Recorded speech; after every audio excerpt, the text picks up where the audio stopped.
Let's recap an, as usual, crazy day in the NBA. 11 games on, half-court, buzzer beaters. We'll recap all of the action as we need to. Michael Bolton. Thanks, Josh. It's Michael Bolton here, and it's time for another episode of the Locked On Fantasy Basketball Podcast. Let's get to it. Let's get to it, indeed. You are Locked On Fantasy Basketball, your daily fantasy basketball podcast, part of the Locked On Podcast Network.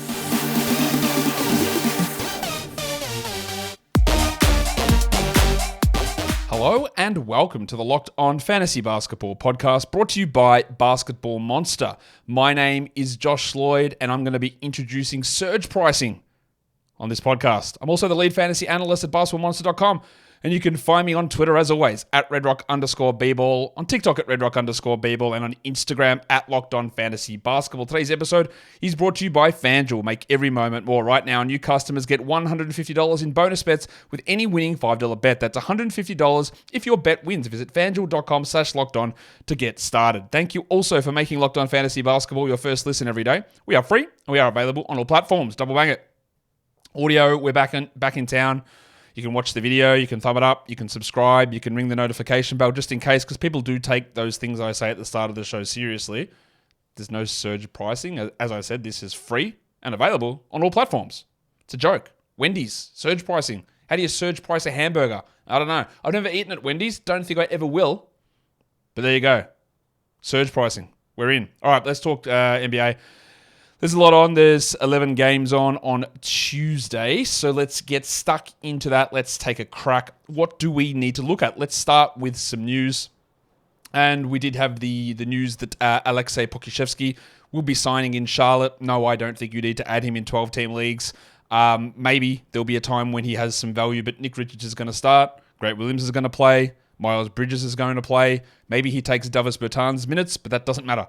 It's like 10, 15 minutes. He's not getting 20 plus, I don't think. At least unless one of those guys gets injured. So I don't think we need to worry about that. Of course, as with everybody, we always watch it. I don't think we need to worry. Scoot Henderson out for at least 3 more games after today. So he's out for all of their road trip, according to Chauncey Billups. If you're in desperation stakes, you drop guys. That's simple as that. Now, I do think Scoot was a must-roster guy, but if he's hurt, you move on. And if you don't have the spot to hold on, you drop him. Report on OG Anunoby saying there's 2 to 3 more weeks for his return. Okay.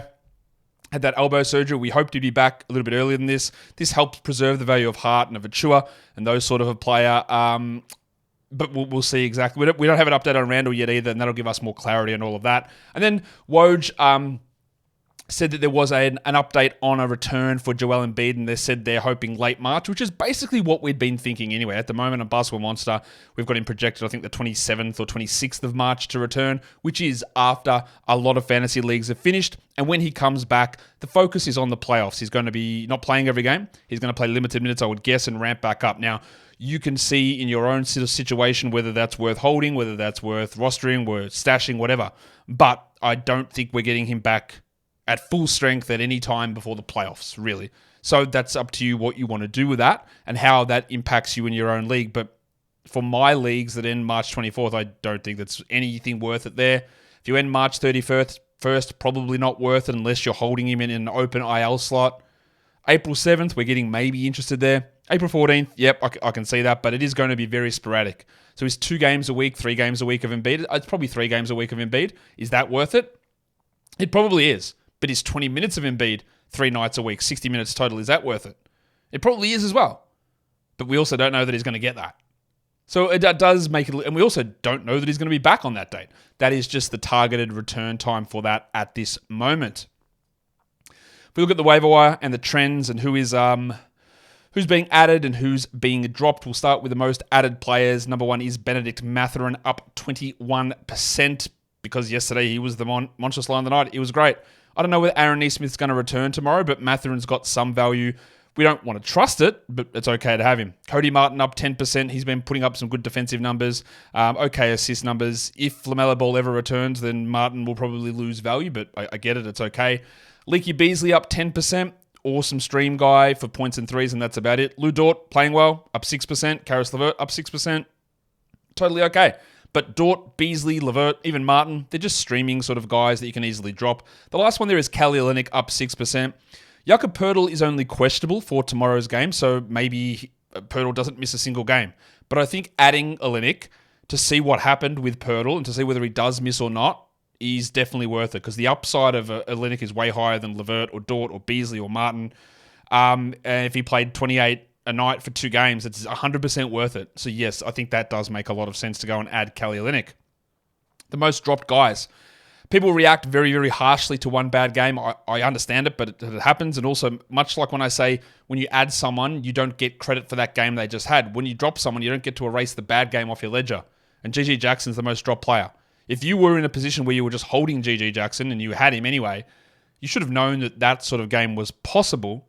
I'm not sure I would have rushed to drop him. I do get it in a category league, and it depends on who you added. But that's a big drop, 13%. Ben Simmons down 10%, totally okay. Missed today's game. Probably going to come off the bench for a little bit of time here. Just not worth it. Fine drop. Cam Thomas down 7%. That seems hasty, and that's coming from me. Noted Cam Thomas fan club captain. Hugely into Cam Thomas. I am massive. Love the bloke. Love him. Think he's an awesome player. Probably my favourite guy to watch. Dropping him 7% leagues is crazy. He missed 1 game. I don't know how much more he's going to miss. I know he's frustrating. That's crazy. Bruce Brown down 6%. Totally jacked. Get that garbage out of here. Santi Aldama down 5%. Get that garbage out of here. Pretty easy. And then Grant Williams down 5%. Get that garbage out of here. Grant, I might have held just because they were playing today, but I do think that is okay if you wanted to move on from Grant Williams, moving into that sort of fringe type territory, which he probably is right there at the moment. Let's go to the games, 11 of them on. The first one, Golden State against the Washington Wizards. We had the return of Chris Paul. He didn't move into the starting lineup, but there was a starting lineup change because Andy Wiggins was out for personal reasons, so they started Moses Moody. And then for the Wizards, Bilal Coulibaly was out with that pelvis issue, so Corey Kispert, who was ill in the last game, he jumped into the starting lineup. No Denny Avdia still for the Wizards. So the Warriors get the win, 123-112. Is the final score in this one. Chris Paul played 22 minutes in his return, 9 points, but it's the 6 assists and the 4 steals that are really important. Now, his steals have not been that high this season. The minutes are still pretty low there. That's good, but do we trust 25 minutes of Chris Paul? You can add him. That's okay. I'm not sure how good he is going to be rest of season. This is a strong start. Klay Thompson had 25 with 6 threes. He's so up and down at the moment. And this game's hard to judge given that it was a blowout and how weird it was because Steph scored 0 points in the first half. He ended with 18 but shot 29%, 6 assists, a steal and a block for Curry. He's had way more of these weird games that he has in the past. He still has high level peak, but there's been a lot of shakiness at times. I think that if you needed to drop Brandon Podziemski, it would be okay. 28 minutes, 7, 4, and 4, 2 steals and a block. Now, the 2 steals is nice, the 4 assists is nice, the block is nice, but he played 28 minutes, Chris Paul is back, Wiggins will return, and it's just going to be hard for Podziemski to play enough, I think, to maintain 12-team must-roster status.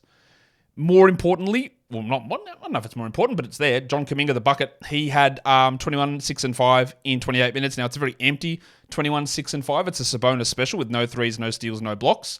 And he shot 77 from the field. But given where he had been, what his production had been like, this is a step forward. So we like that. Moody had 12 points with 4 threes in a start. And Gaz Payton, the doctor, had 13 points, 4 rebounds, and 3 steals. Payton has been popping up on my stream list quite often recently, but that's probably more for those deeper formats. For the Wizards, Jordan Poole was great last time out. Was he great again? Yes and no. And I know you'll say, Josh, he wasn't great. And I do get that. Revenge games. Shout out to revenge games, which are clearly fake. But what I'm encouraged by with Poole is he still had 32 usage. And that was part of the issue, is that he just never got shots before. These are big usage minutes or big usage games every game off the bench.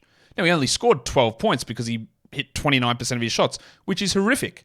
And you really can only consider him in a punt field goal scenario. But he had 12, 3, and 5 with 2 steals and 2 threes. If instead of 29%, he shoots 40%, then you're talking 17, 3, and 5, 2 steals, 2 threes, and it's fine. It's actually really good. And getting those minutes 29 and getting that usage 30 is actually really important, I think. So don't just discount Poole because it's very easy to laugh at him. Really easy. Because it has turned. The usage has turned. Tyus Jones, I had on the Sell High show, said, look at his assists. They're probably not going to hold. So he has 17 of them. Good for him. Even more of a sell high. 14, 6, and 17 with 2 steals, while Bagley has now played 30 minutes in 2 consecutive games. He had 20 and 9, 1 steal, 2 blocks. Just should be rostered, Marvin Bagley. Kispert had 20 points, 4 threes, 5 assists, 2 blocks. Now, he normally doesn't do all those other extemporaneous things. Probably the wrong use of that word. But he did them here. And this is with Avdia and Koulibaly out. I don't mind an add of Kispert, given that we don't know when Bilal or Denny will return.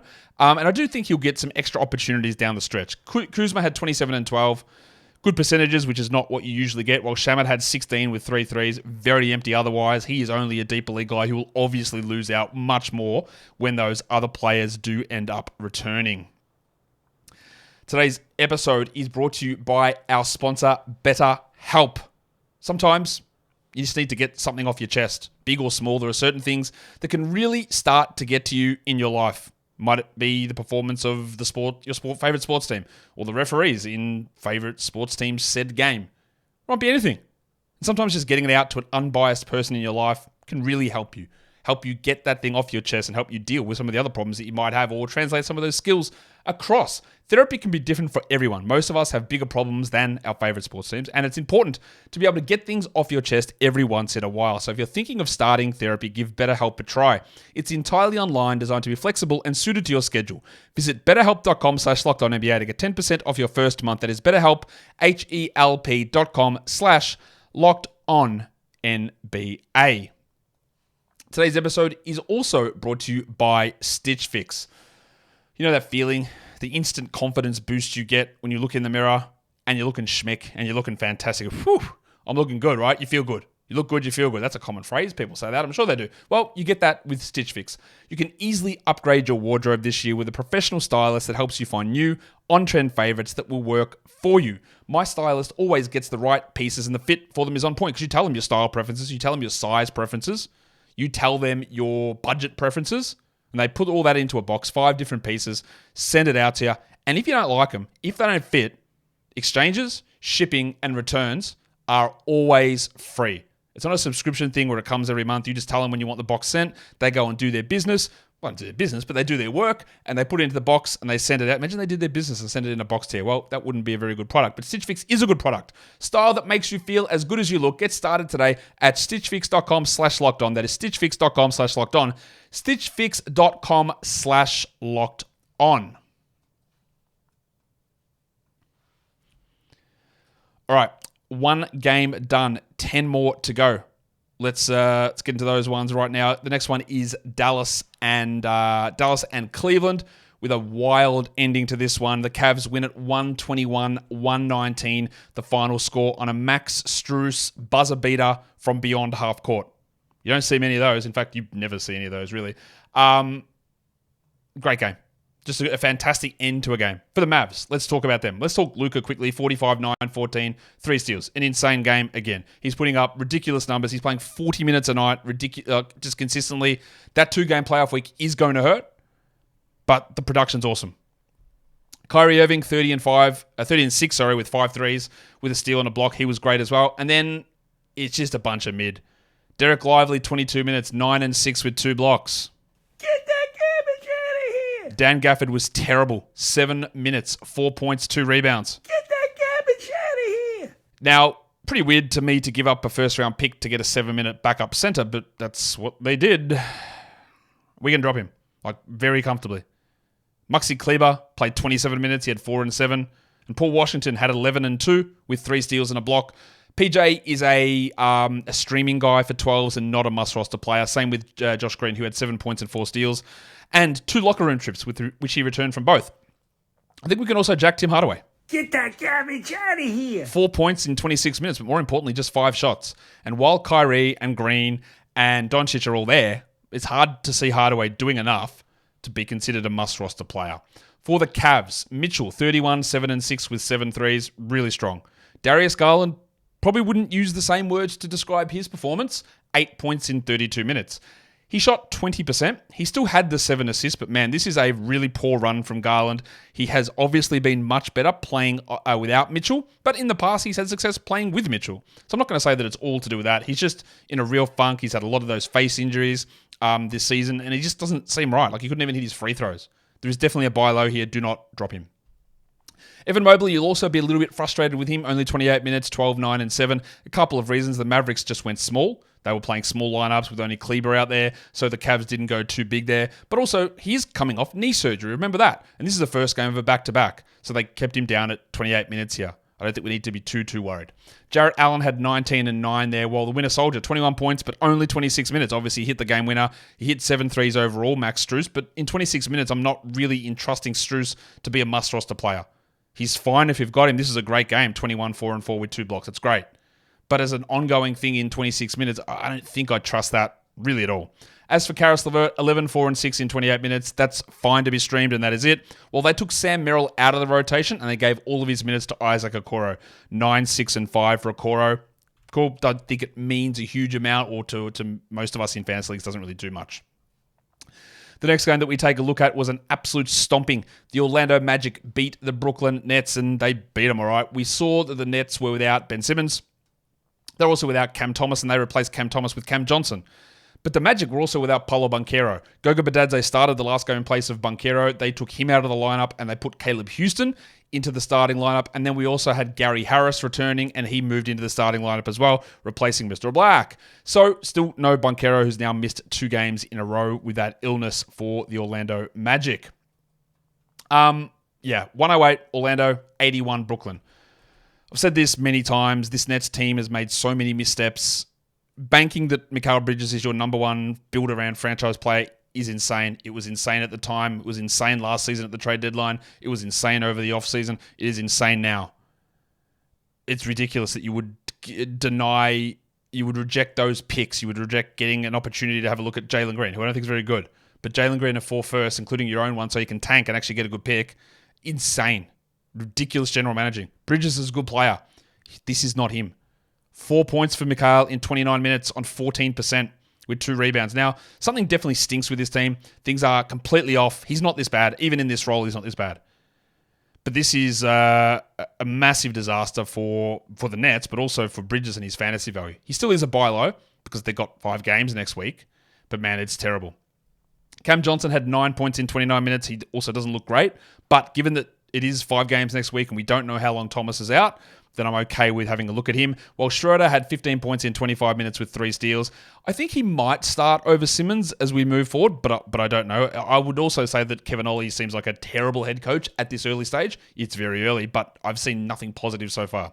So if you wanted to add Schroeder now, fine. Finney Smith had 3 points in 21 minutes. So, look, 5 games, that's nothing. Now, he can be better than that, obviously, but he's just not that good. While Claxton had 10 and 5, Bilo's still there for him, and Lonnie Walker had 4 points on 11%. This is why we never get excited about Lonnie Walker, because he doesn't do much else apart from score, and as a general rule, he's usually pretty inefficient, even though he had a really hot start to this season shooting.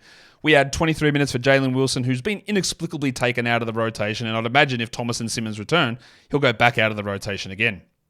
For the Magic, Franz Wagner, only 28 minutes, 21, 5 and 5 on 73%. That was great. Houston had 9 points with 3 threes, but it's hard to really take huge amounts out of this. Like Jalen Suggs played 16 minutes, not because he was bad, but he had some early foul trouble, but he just didn't need to play. They just played bench guys all of the final quarter, so there wasn't anything that was all that important there. Cole Anthony, 12 points, not a 12er. Wendell Carter had 10 and 7, probably not a 12-team league guy.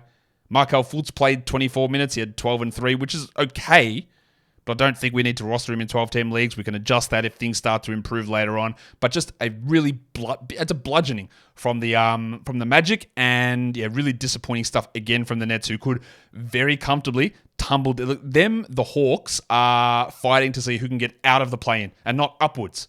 So they can move downwards out of that zone, because they are trash at the moment. Absolutely terrible. What am I going to do now? That's those games done. We'll go in and we'll do this, because today's episode is brought to you by eBay Motors. Passion, drive, and patience. That is what brings home the championship. It's what brings home the winning trophy. It's also what keeps your ride or die alive. eBay Motors has everything that you need to maintain your vehicle and level it up to peak performance. From superchargers for your number one from superchargers, is what I'm reading. From superchargers, roof racks, exhaust kits, LED headlights, and more. Whether into speed, power, or style, eBay Motors has got you covered. With over 122 million parts for your number one ride or die, you will always find exactly what you're looking for. And with eBay Guaranteed Fit, your part is guaranteed to fit your ride every time, or your money back, because With eBay Motors, you are burning rubber and not cash. With all the parts that you need at the prices you want, it is easy to turn your car into the MVP and bring home that win. Keep your ride or die alive at ebaymotors.com. Eligible items only. Exclusions apply. eBay Guaranteed Fit is only available to US customers. Okay, so let's go on to the next one. It is the New Orleans Pelicans and the New York Knicks. The Knicks were not in a good spot in this one. The Pelicans were still without CJ, but the Knicks were without Hartenstein and Jalen Brunson, so Jericho Sims moved into the starting lineup, and Juice McBride started in place of Jalen Brunson. I imagine that Hartenstein and Brunson were both going to be okay for the next game, but it sounds like Hartenstein's going to be limited on some back-to-backs here as we move forward with his 2-year-long Achilles soreness issue still being a problem. The Pelicans win at 115-92, so overall, obviously a really strong performance there from New Orleans to get that victory. Let's talk Trey Murphy, who had 26, 7, and 4 in 36 minutes with 6 dribbles. This is the game that we've been waiting for. And while CJ is out, Trey is definitely a 12-team league player. When CJ is back, it's harder to see it, but for now, let's go. Brandon Ingram hurt his ankle, but came back in. He had 24, 6, and 5, 2 blocks and 3 threes. Now, they play again tomorrow, so the status of McCollum, Ingram, and Zion all has to be up in the air. As for Zion, only 29 minutes, but 21, 5, and 4 with 2 blocks. And Herbalife Jones continues the insane shooting. Another 67% night with 15 points and 2 steals. He is on an absolute hot streak. Not much else going on there. Bit of a poor night from Jonas Valanciunas, who had 7 and 9 in his 23 minutes, while Nance had 4 and 6. And we only had the 17 Jordy Hawkins minutes. We're still holding Valanciunas, but I do worry that if this team is fully healthy, that he moves into like a very shallow drop. For the Knicks, not sure what to take out of this game, to be honest. Like, Bogdanovic played 20 minutes and had 20 points with 4 rebounds and 5 assists. 4 rebounds, 5 assists, and 4 threes. That's great. But Brunson and Hartenstein will be back next game. Then you've got Randall and Anunoby at some point. He just doesn't need to be rostered. The Big Ragu, 23 points, 7 threes, 2 steals for DiVincenzo in 38%. Okay, not good shooting, but good volume. While Juice McBride played 40 minutes, he had 10, 3, and 8. McBride is a really good stream option whenever Brunson is out. He did shoot poorly, though. Precious Achiuwa back to 40 minutes with everybody out. 15 and 7 with a block. I'd always try and sell on him anytime he plays 40. And then Josh the Hitman Hart, 15, 10, and 5 with some bad shooting numbers from both the field and the line, but his value is really high. His value will become droppable once players return, but we don't know when that's going to be, so you just ride it out until they come back. In a start, Jericho Sims played 30 minutes, and he was on the Tom Thibodeau center usage diet with 7 points on 3 shots. He had 2 blocks and 7 boards, but that's just deeper league stuff for streaming, and really not much else. Well, not anything else, to be honest. We know what Simsy brings at this point. On to the next game, we had the Philadelphia 76ers take on the Boston Celtics. The Sixers did make a change to their lineup. They were running things a little bit smaller in this game, so they moved Kelly Oubre into the starting lineup, Nick Batum to the second lineup, and Batum was playing some second unit center, and that's why they did it. I imagine that Batum will go back into the starting lineup for the upcoming games, but we don't know. The Celtics won it easy, 117-99. The Sixers are obviously struggling without Embiid, and it was made worse today because DeAnthony Melton had to leave the game with a back issue, and afterwards Nick Nurse said, it's the same problem as before. So to me, that's... Get that garbage out of here! Now, I already had concerns with Melton. Back problem, limited minutes, management plan, ramp up, lots of other guards there. In terms of where his fantasy value was, I did not think that he was a must-roster player. I didn't expect that he was going to get injured 2 games back, but I don't think this is going to be time off. Has to be. It has going to be. No question about that. Oubre started, and he had a pretty good game from Kelly Oubre standards. He had 3 points on 17% with 1 rebound and 1 assist. Get that garbage out of here! And the Thick Hogsman. What is going on with this guy? There is a big buy low chance for Toby, but he continues to just suck ass in a way I didn't know was possible. 13, 2 and 0, 26%, horrid stuff. Buddy Hield, after a red-hot start to his time in Philadelphia, is now 129th over the last 2 weeks. He has 6, 2 and 4 on 25% shooting. Melton's absence, or likely absence, probably helps Buddy a little bit here, and he is a fringe hold, but he is fringe. He's not a top 60 guy, he's not a top 70 guy, he's not a top 40 guy, he's nothing like that. Maxey had 32, 3 and 5, 2 steals and a block with 4 threes, and he is carrying. But how about the mayor, Ricky Council? 16 points in 19 minutes with 4 rebounds. Now, a lot of that is blowout stuff and also KJ Martin being out. But he's had a few little flashes, Council. He can occasionally score. We're not doing anything and adding him anywhere, but just something to watch. That he's showing a little bit that maybe he can get himself converted off a two-way at some point. For the Celtics, just business as usual. 23-12 for Porzingis, 29-11-8 for Tatum, and 31-6 for Brown. Drew Holiday had 13-7-4, while maximum Derek White, he satanized himself with a 6 rebounds, 6 assists, and 6 point performance, but he also had 2 steals and 3 blocks. He had 3 blocks in about the first 4 minutes of this game. White just doing what he does. Big defensive numbers. Al Horford, that's why you don't roster him as a regular in head-to-head leagues. 8-5, steal and a block, 21 minutes. Cool. When someone's out, you do it, and when everyone's in, you don't. I think there's just so little to say about that team. It is just so, at this point, it's just straightforward in terms of where the value lies. Not much changes on a game-by-game basis. This one was an absolute ass-kicking, though. The Atlanta Hawks 124 over the Utah Jazz 97. Colin Sexton got 29 minutes, 22, 1-3 with 6 steals. That is a year's supply of steals for Sexton. Well done to him. And then we got 30 minutes out of Walker Kessler. 14-12 with 2 blocks. Great. Don't really know how to plan out his minutes. They're all over the place, and we definitely hold him in all category leagues. Points leagues is a little bit more iffy. I was, again, sort of impressed with Taylor Hendricks. We're not quite at a must-roster 12-team status, but 8-8, 2 threes, 2 steals. I think they're just going to keep giving him minutes. He's going to get over 30 a night pretty soon, and I think he will become a 12-team league player. It's luxury stash, like double luxury. It's like Hermes Birkin luxury. You got to be in a wait list. That's how luxury it is to stash him, but we're getting there. Keontae George had a miserable first half. I think he was scoreless, but like Steph Curry, he had 14 points with 4 threes. In the second half, he had 6 assists and shot 33%. He's a must-roster player still. Just watch your field goals. Chris Dunn, 2 and 3 is pretty rough, and Markkanen had one of the worst games he's had all year. 11 points, 4 rebounds, nothing else, 26 minutes. He's been on that. You should try and sell high list for a while because of impending fake injuries maybe, but you're not going to do it after this game. The Baptist John Collins was on my official sell high show today. He had 5 and 10 in 22 minutes on 25%. There was always some indicators that he was going to fall away with some of that production, and it happened immediately. While Taylor Horton-Tucker got back into the rotation, so no wonder they lost by 30. He had 9 and 3 with a steal and a block in his 10 minutes. Just keep an eye on Bryce Sensabaugh. I do think he'll turn into a guy that has an opportunity later, probably in April, but just a name you got to remember. Jalen Johnson killed it, 22, 13, and 6 here, while Bogdanovic had 19 and 3, 2 steals, 2 blocks. Obviously no Trae Young, so they're able to do more, and DeJounte had a casual 17, 4, and 11. Much better game from Clint Capella. We got more minutes, 25 of them for the Kerner. He had 9 and 13 with 3 blocks. Good. On a roster, hold him, looked better. That's great. DeAndre Hunter finally missed free throws, but still efficient from the field, 60%. But as always, the specter of DeAndre Hunter looms. And what I mean by that is, he had 20 and 5. So what are you talking about, Josh? That's good. It is. He had 20 and 5 with 0 assists and 0 steals. And if the shot doesn't go in at these extended levels, he offers nothing. He's bad in so many areas. And that's why for category leagues, he's always been iffy. He's hot. We run with it. Like, absolutely we run with it. But does it last? Probably not. What I was also really encouraged with here is that Kobe Buffkin not only played the backup minutes to DeJounte Murray, but he also crossed over a little bit. 21 minutes for Buffkin, 7, 2, and 5 with 2 steals. If Taylor Hendricks is a Birkin luxury stash, I don't even know what the next level up from that is. It's the quiet luxury, the unbranded luxury. It's the Mark Zuckerberg grey t-shirts that cost $500 with no brand markings on them. He is a luxury stash, Buffkin. I think there's going to be a chance for him.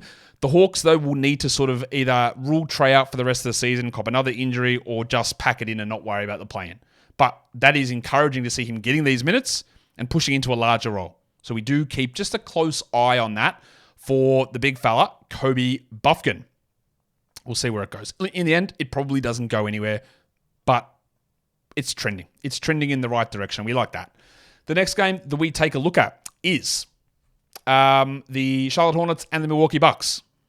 Oh, this game was ugly. This Hornets offense is so disgusting, man. They scored 26 points in the first half, Charlotte. They end up losing to the Bucks 123-85. This game was over immediately. It's another game in the 80s for the Hornets. That's 3 in a row. They scored in the 80s, 2 of them, and they held their opponents to the 80s in the other one. Miles Bridges had 17 points in 37 minutes. He was a robust minus 48.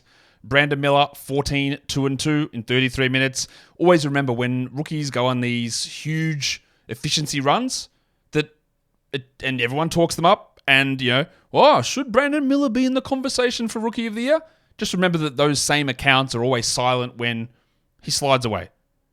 I get it. And this is where we talk highlight reel bias. It's not to shit on Brandon Miller like he's going to be a solid, pretty good player. Maybe very good player.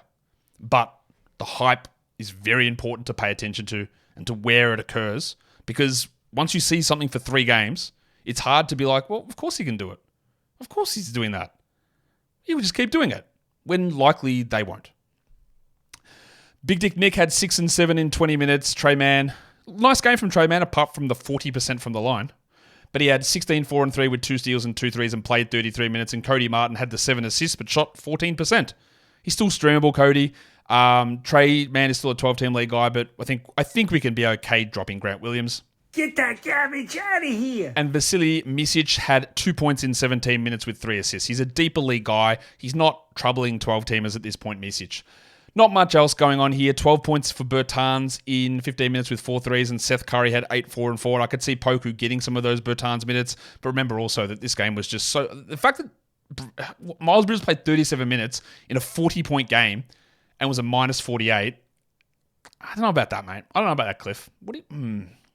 Yeah, this team's they're not good. And I don't know what's going on with LaMelo Ball because, of course, they refuse to give us updates. For the Bucks, Damian Lillard only played 25 minutes, but 23, 9, and 7 on 57%. He is looking back, sort of looking back. Well, Giannis had 24 and 8 on really good shooting numbers, including good numbers from the line. Bob Portis, only 20 minutes, but 21 and 8, just feasting on a terrible opponent, while Pat Connaughton had 5 assists and 3 steals. Leaky Beasley, 6 points, not good enough. Well, Brook Lopez was bad, 0 points, but he had 2 steals and 2 blocks, but I'm not going to take away huge amounts out of this game. That's okay. We still stream Beasley. Portis is still borderline. Lopez is still a guy we roster. Middleton's probably got another couple games until he returns. We still continue to ignore Jay Crowder, even though he had 10 and 7 in this one. But honestly, not a huge takeaway from a game that was, honestly pretty embarrassing from an end result perspective for Charlotte. Let's go on to the next one. It is your Detroit Pistons and my Chicago Bulls. And of course, if there's any team that's going to give up a victory to the Pistons, it is the Bulls. And we had the big fella back. Alf Stewart returned, and he was straight into the starting lineup, replacing Simone Fontecchio. And you might say, well, that's the right call, Josh. They won. It's not the right call. But it just goes again to show that this team is legitimately building around Isaiah Stewart as a piece of their core. They are legitimately building around him, and it is unfathomable that they do that. It is unfathomable that they would do that. This man just went and punched a bloke in the head in the tunnel before a game, got suspended by the NBA, and the team just went, "You're okay, Isaiah. You can go back and start." Why? Why would they do that? Why would they want to start in Nassar, Stewart, Duran frontcourt? It makes no sense. This team makes no... I know they won. Also, shout out to them giving up 2 second-round picks to get Marvin Bagley, overpaying him to a $40 million a year contract, bringing him in, then benching him for James Wiseman when he could have actually helped this team, and then sending out him with 2 second-round picks to get off his contract to bring back Muscala and Gallinari, and then buying out both of those guys, even though Muscala again provided better spacing than Wiseman and helped the team more than what James Wiseman did. The insanity of what Troy Weaver does compared with and the insanity of Monty Williams. I don't know if we'll ever have a more goated combination ever than what these two are doing. It is... I could pick holes in everything they do. It is insane. And they won because the Bulls are they're just as bad probably. As for the Pistons, Duran, 43 minutes in this one. 43 minutes. Something's wrong. There's no way that box score is correct. I've got to double check that because there is something... Yeah, my box score on that is way off. I've got to check what the issue is there. Yeah, so no idea what's happening with the data there, why that's all off. But Duran played 31 minutes. He had 14 and 10 with 5 assists and 3 blocks. Asar Thompson played 35 minutes. He hit a couple of threes. He looked much better here. 13, 8, and 3 with a block. Let's hope they just commit to giving him these minutes. We don't want to trust it, but it was good. While Stewart, 34 minutes out of the gate, 11 and 9, 1 block. You do not add Isaiah Stewart in 12-team leagues. He's a streamer at best. Cunningham on a back-to-back, 36 minutes, 26, 5, and 5 with a block. 5 of 7 from the line. Again, still think he's pretty underrated. Putting together some good numbers. And we also got good Jaden Ivey numbers. Or good minutes anyway. 15, 2, and 5. Steal, block, 4 of 7 shooting. I think Ivey is still a 12-team league player. Fontecchio, well, you can jack him. Get that garbage out of here. He had 17 points, but he played 21 minutes. We're not trusting that at all. While why they continue to play James Wiseman, I will never understand. I'll never understand them playing the all-bench lineups either. It doesn't make any sense. And then Fournier's down to 6 minutes, and Grimes played 14. He was scoreless and had 3 rebounds and 2 assists. Now, my stance on Grimes has been the same the whole way through. I really like Quentin Grimes. I think he would be very good if he got a big role. But how you get enough minutes when there's Cunningham, Ivy, and to a lesser extent Thompson in front of him, I just don't see how he gets enough of those every night. And Stewart returning did have an impact. And I didn't know if I talked about that here on the show yesterday or if it was in my notes on Basketball Monster, saying that Stewart returning impacts Grimes because it means that Fontecchio has to push down. It means Thompson has to push down, meaning there are fewer minutes to play the 3 guards together, meaning Grimes gets squeezed, plays 14 minutes. Of course, he played fewer minutes than James Wiseman because why? That makes total sense. Duran also, by the way, got 2 fouls in the first 2 minutes. They didn't put Stewart at center. They brought in Wiseman. And somehow they still won. How? I don't think you need to be rostering Grimes in 12-team leagues. I think that's pretty clear. I hope. The Bulls, they actually did play their guys a lot of minutes. DeRozan, 40 minutes, 25, 3 and 4. Vooch, 37 minutes, 25, 10 and 2. Good minutes there. And the big fella, the big avocado, 28 minutes off the bench. So they went back to the Vooch and Drummond combo. Drummond had 20 and 11 with a block, and he is absolutely worth streaming for tomorrow because Alex Caruso is almost definitely not going to play, and it's against Cleveland, so Drummond's going to start anyway. Caruso had an issue which looked like his ankle. The Bulls said his questionable return with a hamstring problem. He came straight back into the game, and then Billy Donovan pulled him off, giggity, immediately because he said he didn't like how he was moving. So if it is in fact a hamstring, and he didn't like how he was moving, there's no chance that he plays tomorrow. Considering they were going to bench either him or Dosunmu most likely anyway to get Drummond starting, there's just no chance that Caruso... I won't say no chance, but it's unlikely that Caruso plays. So Drummond, great value. Dalen Terry had 3 points. I mentioned that because I don't really know why. 8, 6, and 6 for Dosunmu is interesting with 3 steals. He is a must-roster guy, while Kobe White's in a real shooting slump at the moment. 10, 5, and 6 on 2 of 14 shooting. He needs to be better. He will be better, but we know that he can have slumps that can be relatively prolonged. We have seen that happen quite a few times for him. Let's go on to the next one. It is the San Antonio Spurs and the Minnesota Timberwolves. There was a lineup change in this one. Rudy Gobert returned. They brought it right down to the wire. I told you he was going to play. Because they do this all the time. And they say, game time decision. We'll see if you... And then he played, of course. Of course he did. And Karl Anthony Towns was out for personal reasons. Towns is set to return tomorrow. Let's see whether they play Gobert again, like on the back-to-back with the ankle issue. I think they might, just because Kyle Anderson did hurt his hamstring in this game. So I don't think Kyle will play, and that leaves them a little bit short-handed there in the front court. So I think that Gobert probably does play through the back-to-back, but I don't know that. The Wolves win at 114, 105, the final score here. Wemby played 34 minutes, which is obviously great. 17, 13, and 5, 2 steals, 4 blocks. Didn't shoot well, but again, the numbers, they're stupid.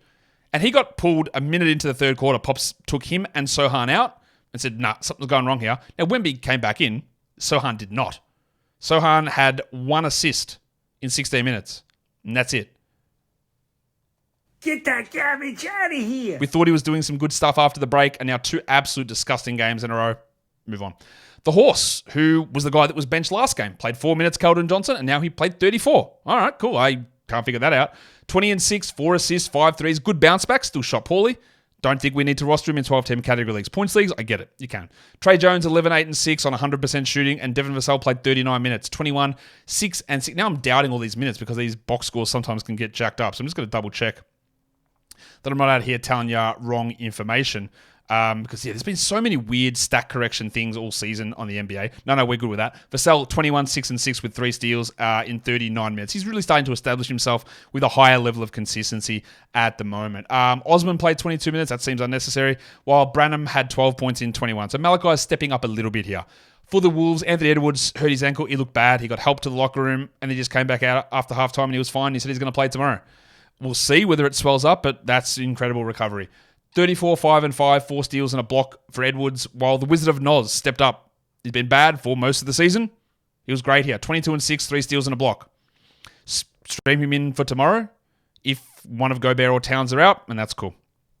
Kyle Anderson, I'm guessing, is going to be out. He had 2, 2, and 4 with 2 steals before the injury got him. And we had 30 minutes from Nickeil Alexander-Walker, taking some of those Anderson minutes. 8, 4, and 6 on 27%. If Edwards is out tomorrow and Anderson is out, Alexander-Walker would be streamable. We had Conley play only 20 minutes here, 16 points with 4 threes, while McDaniels was putrid again, except for the steals and blocks, which he doesn't normally get. He had 2 steals and 2 blocks with 2 points and 5 rebounds. Streamable only. They do have a good schedule. They've got 3 more quality games this week, and then 4 games total next week. Gobert played 39 minutes coming off the ankle problem, 13 and 17 with 4 blocks for the big fella. All right, let's do the next one. The Thunder get a big victory over the Rockets, 112-95. Şengün, who'd been struggling a little bit, really good bounce-back game. 23, 11, and 6 with 2 steals and 2 blocks. Unfortunately, he was terrible from the line, 58%, but good from the field. But it's good to get that nice game in. And Jabari Smith is putting together a really strong run here. 35 minutes for Smitty, 18 and 13, only 44% shooting, but that puts him close to the top 80 over the last 2 weeks. And Jalen Green, like 16 points is fine. But he played only 28 minutes. He shot 35%. He's still very much a not rosterable, or that's not true. He's very much a not must roster 12-team category league guy. Points leagues, sure. Categories, not really. Van Vliet, really bad. 5 points, 18%. I would not drop him, but needs to pick up his game. Dylan Brooks had 7 in 32 minutes. Yeah, we can jack him. Get that garbage out of here. And unfortunately, I think we jack him in. Get that garbage out of here. Thompson played 17 minutes. He had 2 points, 8 rebounds, and a block.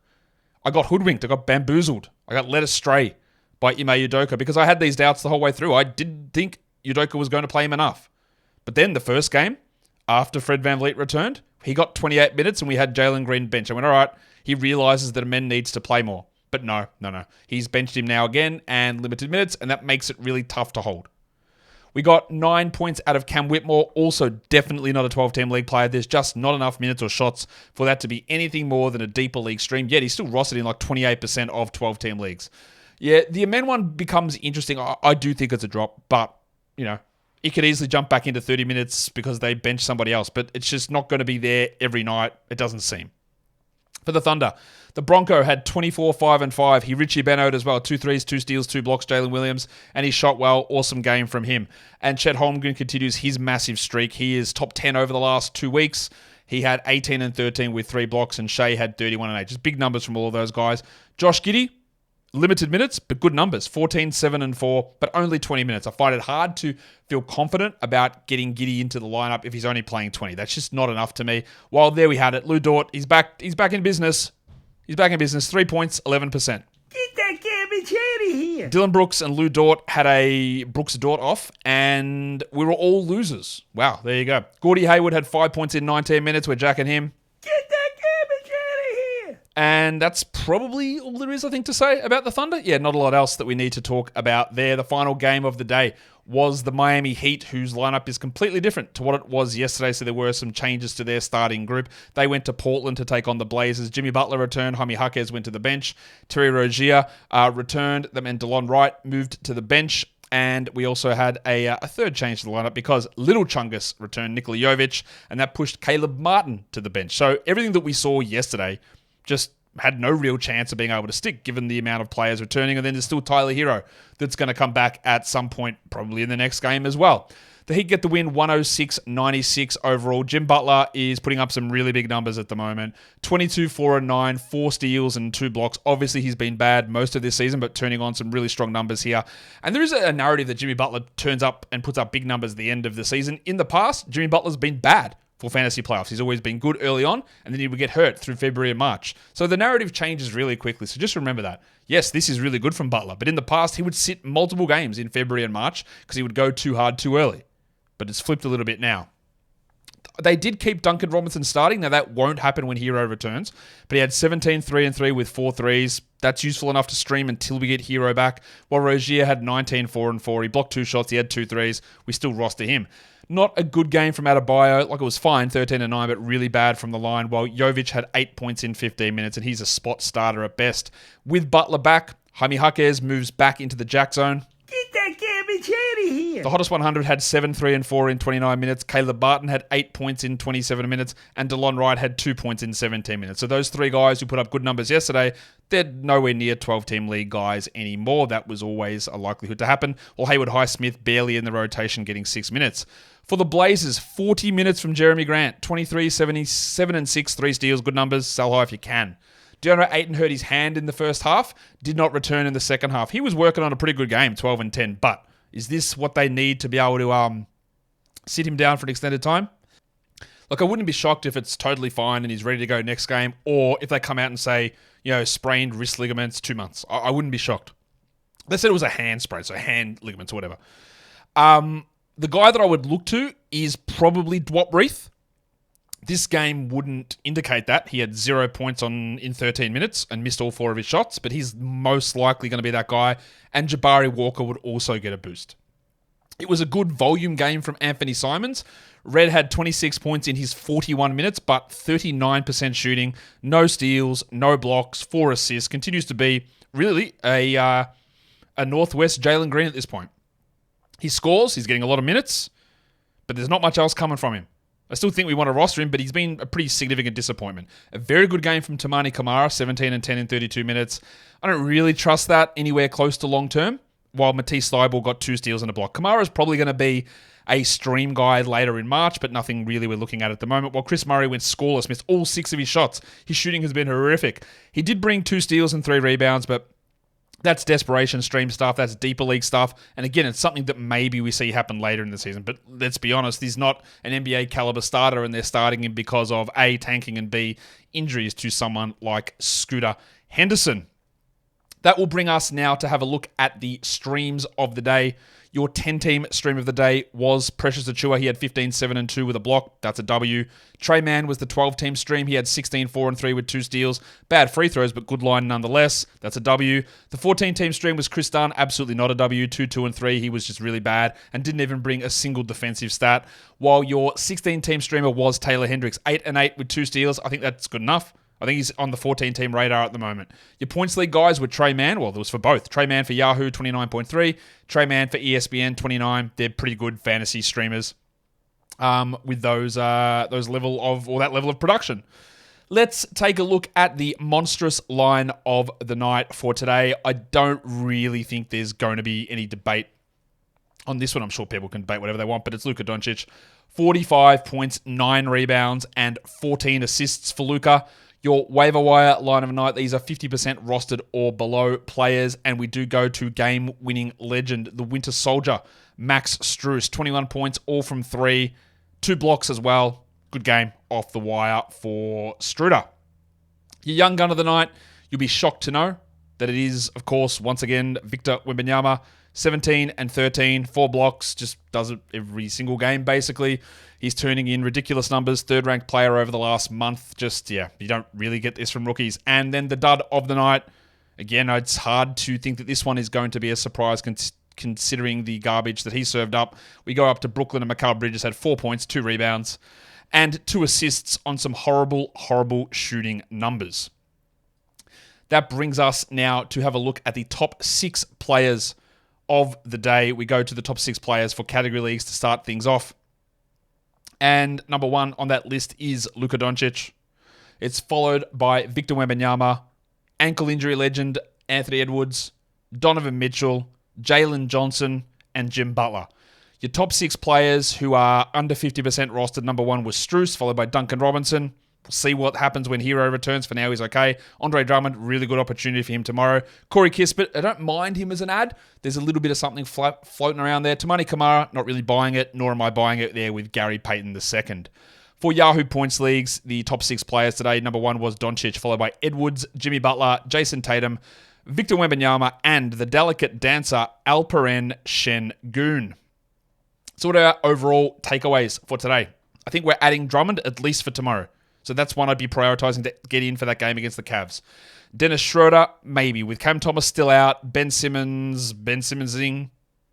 Schroeder's worth looking at. And then Corey Kispert is, again, a little bit of value bumping up there. DeAnthony Melton, very hard for me to... I don't know why I cut that off there. DeAnthony Melton is very hard for me to consider hold. And I'm not holding Daniel Gafford. In fact, they're both Big Jack guys. Get that garbage out of here. Which pains me because they're 2 guys that I do like and have had value plenty of times. It's just we got to adjust to the situation of where we're currently at. And that brings me to the end of this current situation and the end of this current show. Don't forget to double bang. You listen on the audio, you watch the video, you thumb it up, you leave your comments, you ring the bell, you subscribe.